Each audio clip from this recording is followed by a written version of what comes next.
안녕하십니까. 이번 발표를 진행하는 석사과정 김준엽입니다. 오늘은 촉각 데이터 전체를 하면서 공부한 논문을 두 편 가져왔습니다. 먼저 첫 번째 논문입니다. 이 논문은 이제 Frontier in Neuroscience에 게재되었고, 해당 저널은 이제 임팩트 팩터 4.3으로 Q2에 해당하는 저널입니다.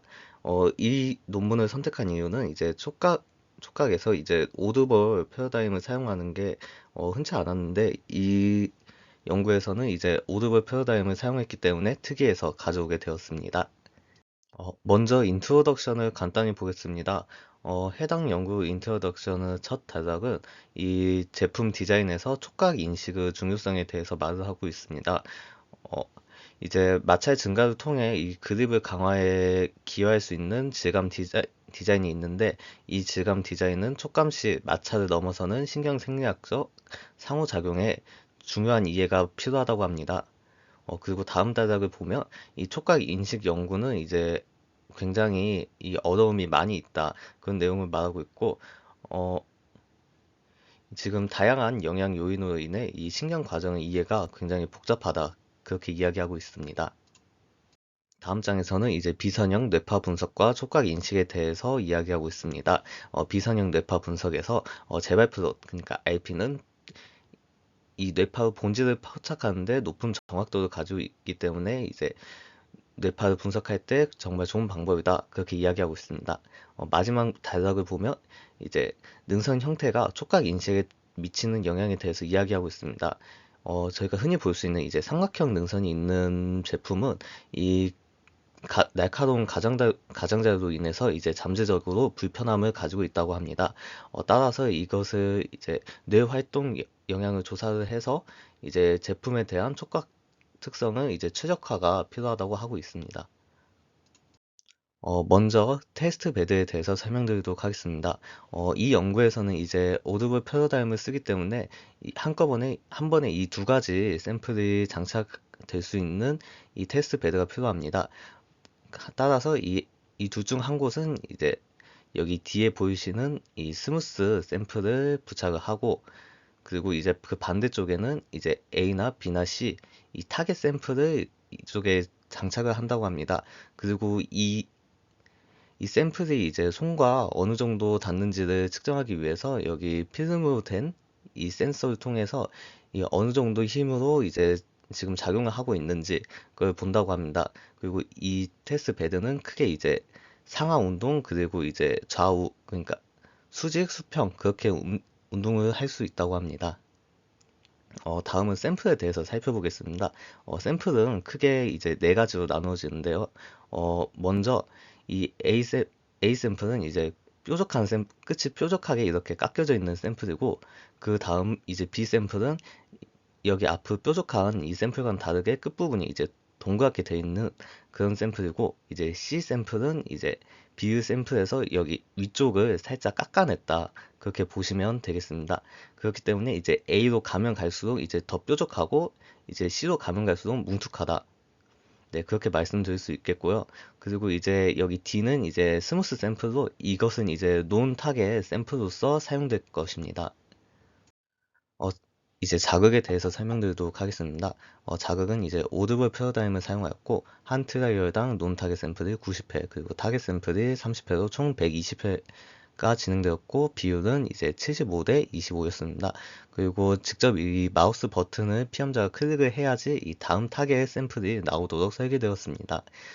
그리고 손가락과 이 샘플 사이의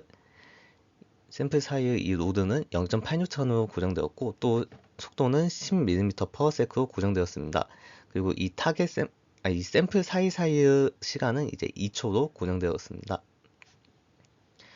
그렇게 진행했을 때 이제 여기 한 트라이얼당 이제 6분이 걸렸고, 이 한 트라이얼 끝난 뒤에 이제 5분 뒤에 다음 트라이얼을 시작하는 방식으로 실험을 진행했다고 합니다.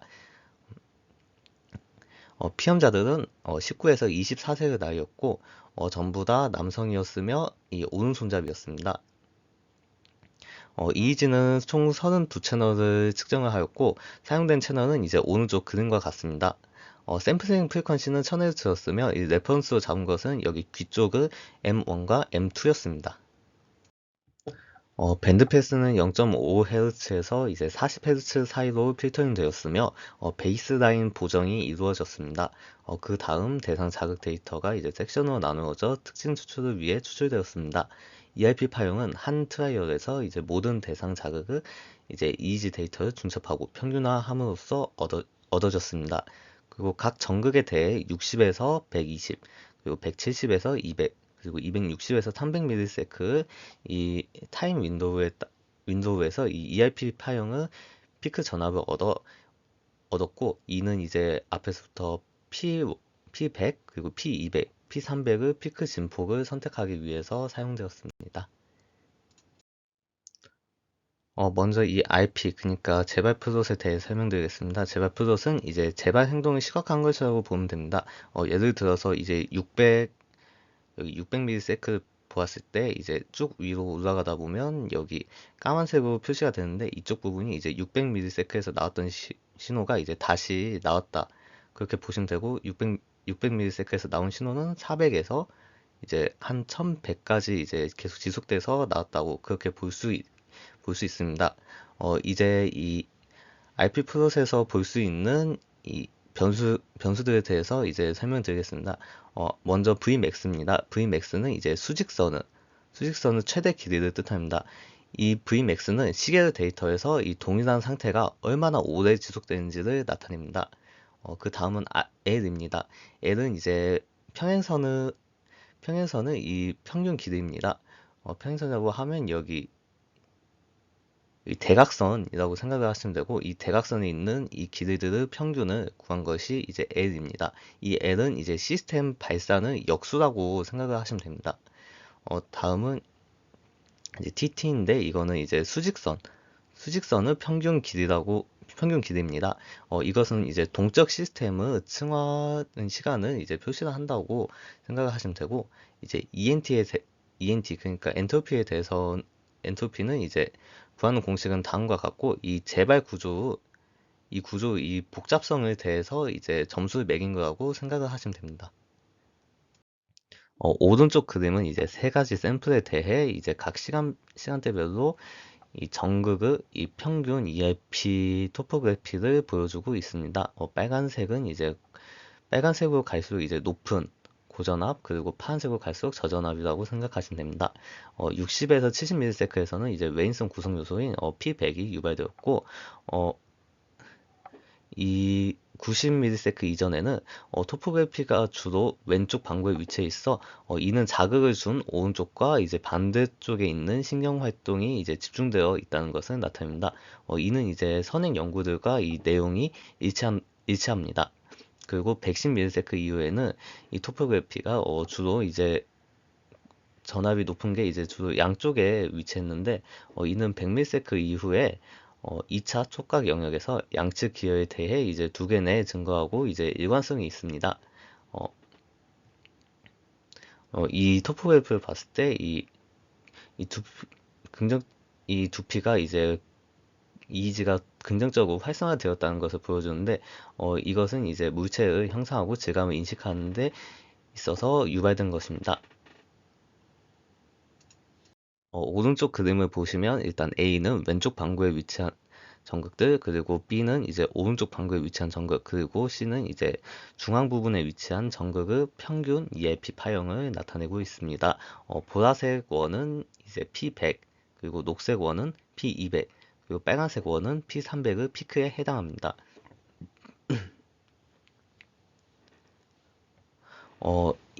이것들을 살펴봤을 때 이제 자극을 준 반대쪽 이 영역의 EIP 진폭이 이제 오른쪽과 중앙 방구보다 이제 훨씬 높다는 것을 보여줍니다. 이는 기계적 자극의 감각이 이제 주로 자극을 준 측과 이제 반대쪽 내에서 발생한다는 이제 규칙을 따릅니다. 따라서 왼쪽 방구에 위치한 C3, 그리고 CP1, 그리고 P3 전극이 이제 비선형 분석에서 추가적으로 이제 분석되었습니다. 먼저 보고 계시는 표는 EIP 구성 요소인 이 P100, P200, P300의 이 지연 시간, 그리고 진폭에 대한 표입니다. 이 결과는 이제 P100, 그리고 P200, 300이 이 세 가지 대상 샘플을 인식하는 동안 이제 성공적으로 유발되었다는 것을 보여줍니다. 촉각 자극에 이어 이제 일찍 나타나는 촉각 유발 전이인 SEP 구성 요소에 대한 이전 연구도 이제 보고되었습니다. 이러한 연구에 따르면 이제 초기 응답은 주로 이 촉각 피질 1차 촉각 피질에서 이제 기원하며 이 자극 특성을 이제 대표하는 데 매우 중요하다고 합니다. 어, 촉각 인식을 측정하기 위해 이제 ERP 구성 요소인 P100, P200 그리고 P300이 사용되었습니다. 날카로운 모양의 질감 그러니까 A번 질감은 이제 더 빠른 P100 잠복기와 더 큰 P200 진폭을 유발하였습니다. 그리고 평평한 모양의 질감은 더 빠른 P200 잠복기와 더 큰 P200 진폭을 유발하여 이제 복잡한 기하학적 구조로 인해 이 향상된 이 신경 반응과 이 시간 처리를 나타냈습니다.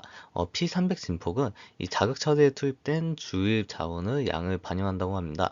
둥근 모양의 질감은 더 낮은 P300 진폭을 유발해 이 날카롭고 평평한 질감에 비해 촉각 인식 판단에 필요한 주입 자원이 더 적다고 합니다.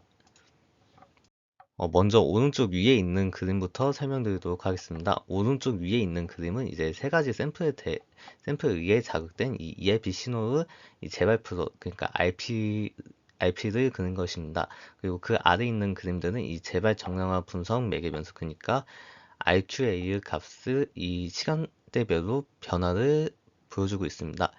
1번 시간대는 이제 마이너스 400에서 0ms, 그리고 2번 시간대에서는 0에서 500ms, 그리고 3번 시간대는 500에서 마이너스 100ms, 그리고 4번은 이제 1000에서 1600ms입니다.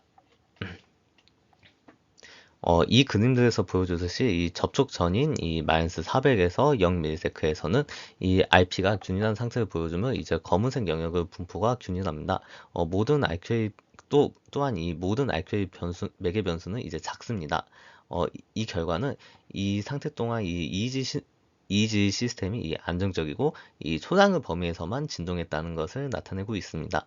그리고 접촉 과정은 이제 0에서 1000ms인데 이 과정은 이제 크게 두 가지로 나눴습니다. 먼저 0에서 500ms, 그러니까 이제 2번이라고 표시되어 있는 구간인데요. 이 0에서 500ms 내에서는 이제 RP의 패턴에서 이제 명확한 규칙성이 없습니다. 검은색이나 이제 흰색 영역 분포가 이제 가운데 이제 상대적으로 집중되어 있고, 흰색 영역이 이제 우세함은 이제 RP가 해당 논문에서 이제 파괴된 상태라고 표현을 했습니다.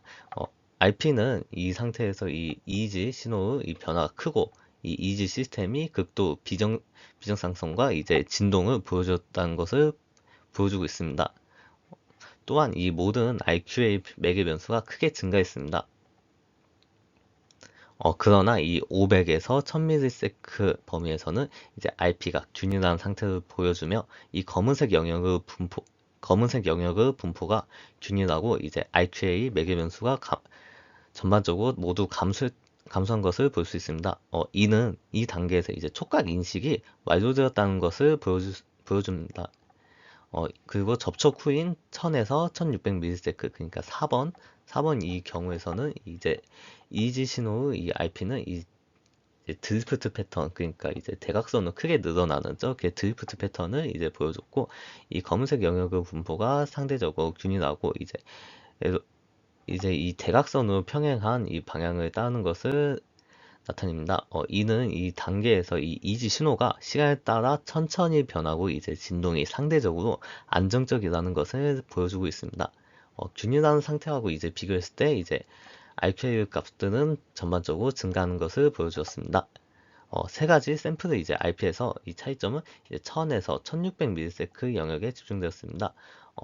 검은색 영역이 이 주로 이제 대각선과 이제 평행하게 있지만 이제 평평한 형상 샘플의 이제 RP는 이제 희박하게 나타났고, 이제 드리프트 과정에서 다른 샘플들에 비해서 EEG 신호의 그 진동이 더 크다는, 이것은 이제 다른 샘플에 비해서 EEG 신호 진동이 이제 더 크다는 것을 나타냅니다. 또 RP는 이제 비선형 EEG 신호의 재발 행동을 시각화하지만 이 EEG 신호의 이 동적 특성을 정량화하지는 않습니다. 다른 RQA 매개 변수는 이제 시스템의 다른 동적 의미를 보여줍니다. 예를 들어서 이제 ENT 그러니까 엔트로피는 이제 RP의 대각선 길이, 분포 이 복잡성을 반영하고 더 높은 값은 이제 더 복잡한 시스템을 나타냅니다. 그리고 L과 TT는 이제 모두 이 시스템 상태 변화의 이 상대적인 속도를 설명하고 시스템의 안정성에 대해서 설명을 하고 있습니다. 세 가지 질감 샘플에 의해 이제 발생된 EEG 신호의 이제 RP하고 RPA 이 값들을 이제 비교를 해보면 이 재발 모드 그러니까 이거 RPA 이 변화에서 이 균일한 상태에 있다가 이제 파괴된 상태 그리고 다시 균일한 상태로 갔다가 이제 드리프트 상태로 변하면서 이 RPA 매개 변수는 증가, 감소 그리고 다시 한번 증가하는 추세를 보였습니다.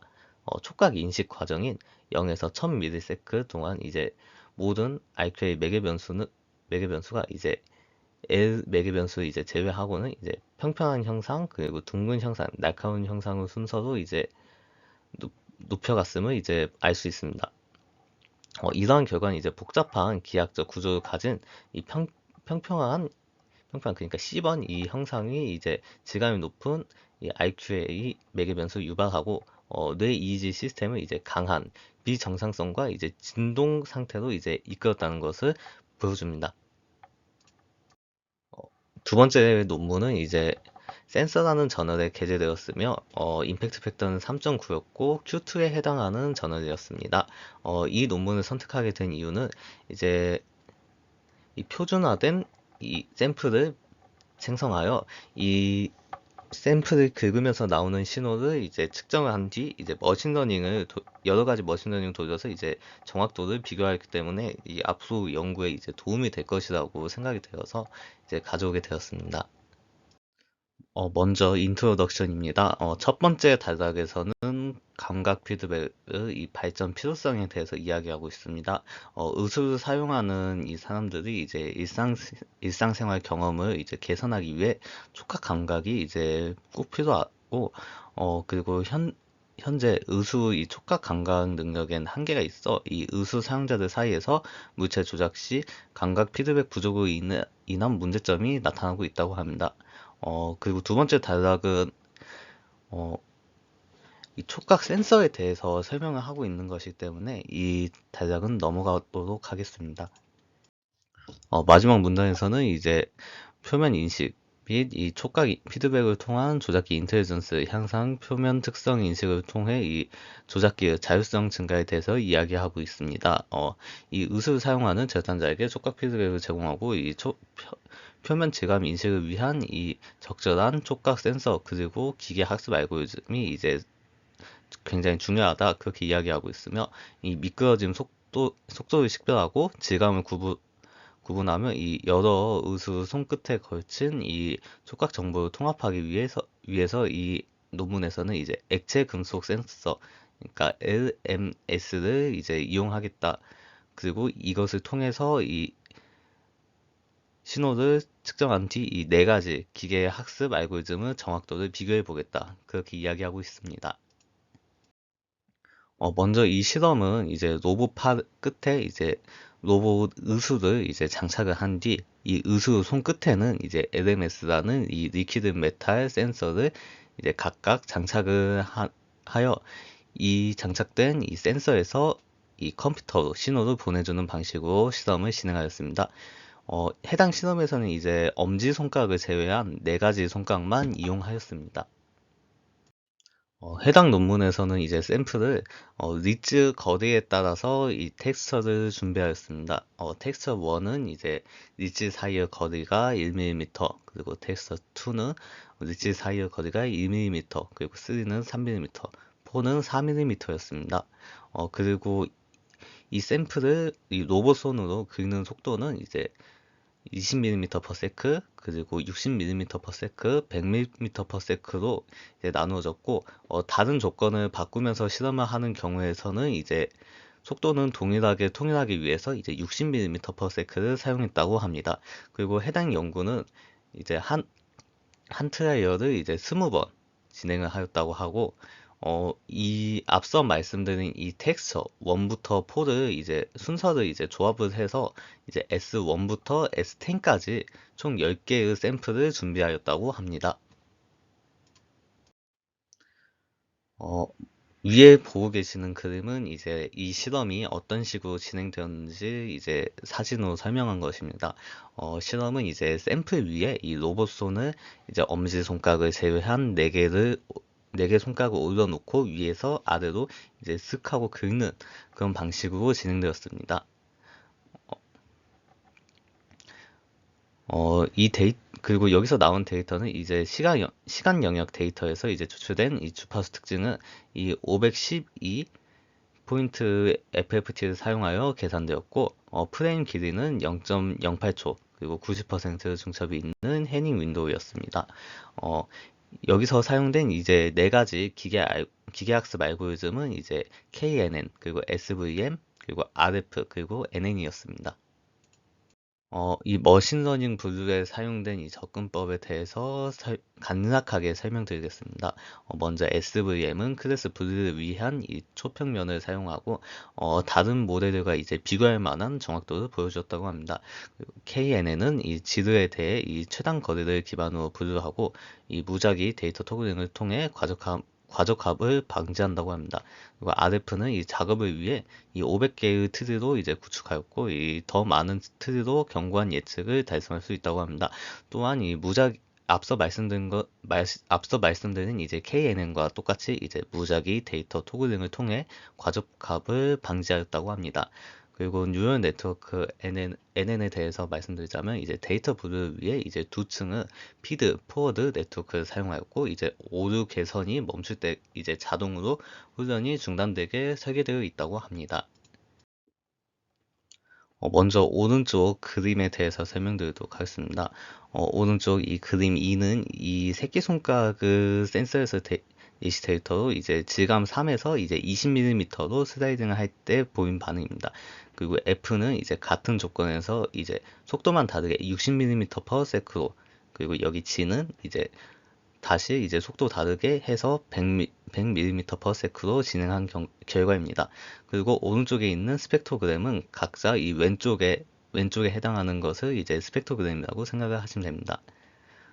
그 다음 이제 아래쪽 이 K를 설명드리자면, K는 이제 중지에서 진행한 거고, 이 대표적인 시간 도메인에서 이제 질감 1번에서 이제 20mm/s로 슬라이딩 할 때 이제 질감 1일 때고, 이건 이제 i는 질감 2일 때, 그리고 m은 질감 3일 때, 그리고 n은 질감 4일 때의 이 활성화 패턴입니다. 그리고 이 각각의 이 질감에 대한 이 스펙트로그램은 이제 각각의 오른쪽에 위치하고 있습니다. 먼저 새끼손가락에서 이 센서에서 결과는 이 세 가지 다른 속도로 질감 T3를 이제 가로질러 슬라이딩하는 샘플 데이터는 이 시간 도메인에서 다른 특성을 보여주었습니다. 여기 보시면 이제 세 가지 신호가 이제 시간 도메인에서 이제 보이는 것이 다르다는 것을 볼 수 있습니다. 어, 이 실험 이 실험의 이 스펙트로그램은 이제 슬라이딩 접촉 후 속도가 증가함에 따라 이 더 높은 주파수에서 파워 집중도가 높아지는 것을 이제 보여주고 있습니다. 네, 이렇게 점점 이 파워가 이거 한쪽에 이제 집중되어 있는 것을 이제 볼 수 있습니다. 그리고 이 중지의 LMS 이쪽이겠죠? 이제 중지의 LMS에서 이제 네 가지 다른 질감 T1부터 T4도 이제 20mm/s 속도로 가로질러 슬라이딩하는 이 데이터는 이 센서 반응에서 이 서로 뚜렷한 차이를 이렇게 볼 수 있습니다. 스펙트로그램은 이 질감의 리치 간격, 이것이 이제 감소함에 따라서 이제 LMS 신호의 이 고주파 성분에서 파워가 점점 증가하고 있음을 보여줍니다.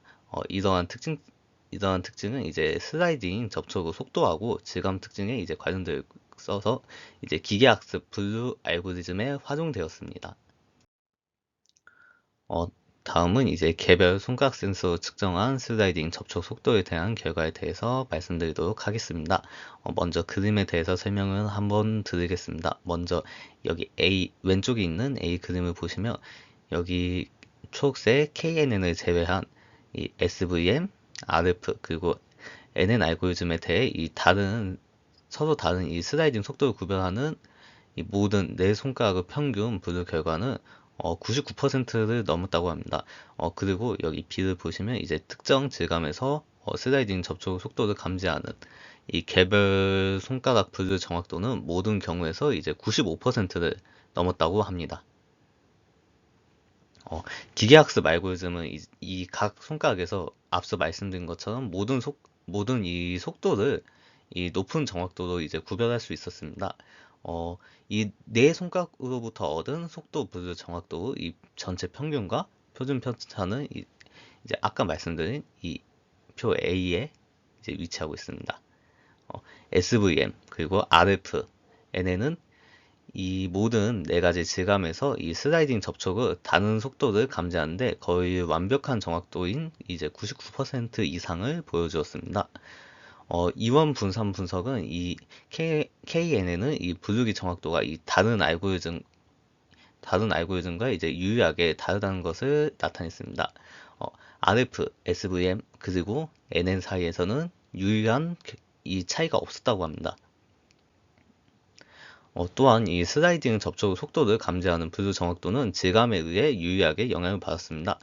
아마 이 KNN, SVM 그리고 RF는 일반적으로 질감 T1과 이제 T3보다 이 질감 2와 T4에서 더 낮은 정확도를 보였기 때문에 이러한 결과를 보였을 것이라고 예상됩니다. 그러나 이 다른 분류 알고리즘들과 이 질감들 사이에서는 이 유의미한 이 차이가 없는 것을 확인할 수 있었습니다.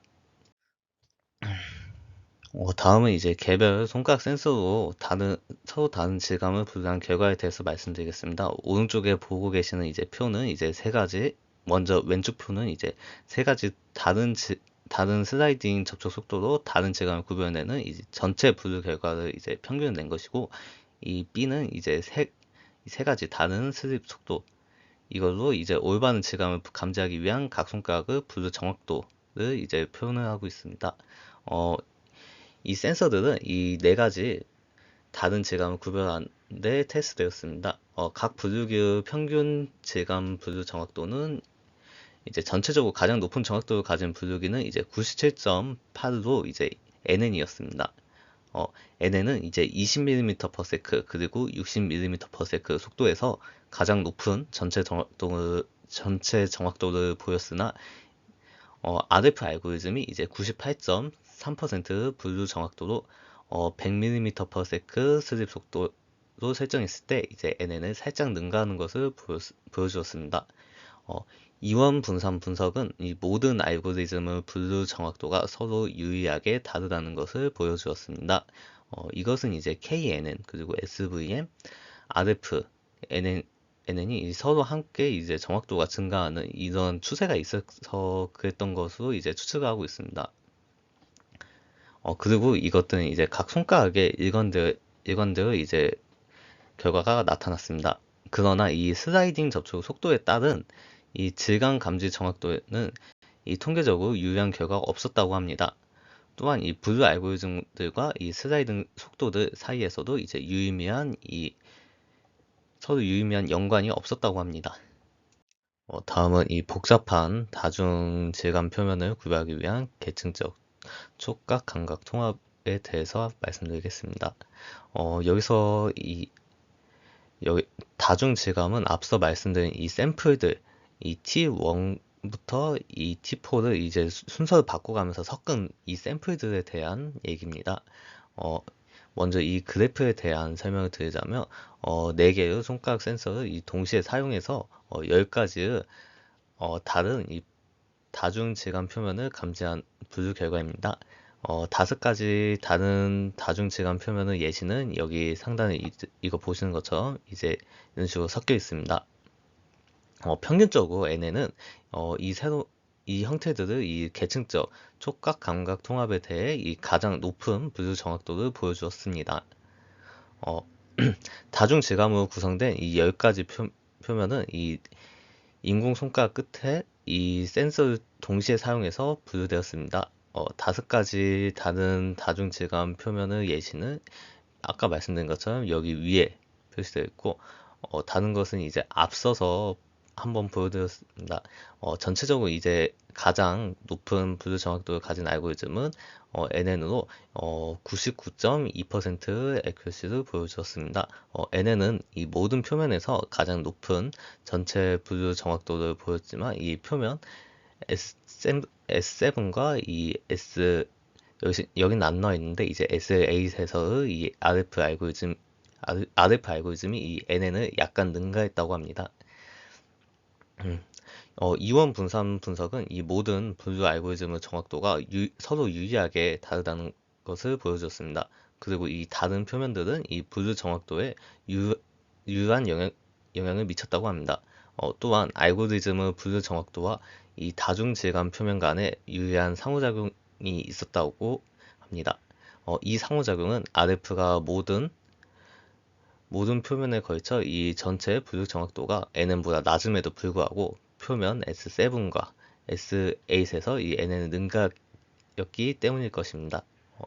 이 유의한 이 상호작용의 또 다른 이유는 SVM이 이 표면 S2에서 이 RF보다 이 더 나은 분류 정확도를 가졌지만 이 모든 표면에 대해 평균화된 이 분류 정확도는 RF보다 낮았기 때문이라고 합니다.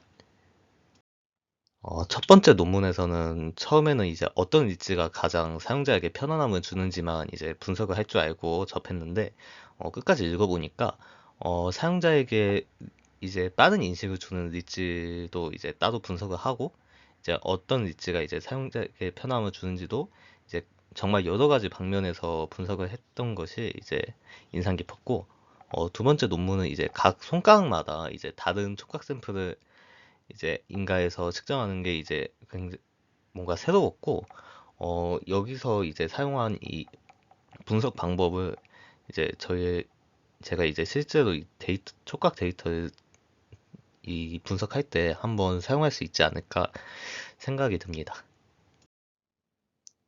지금까지 발표 들어주셔서 감사합니다.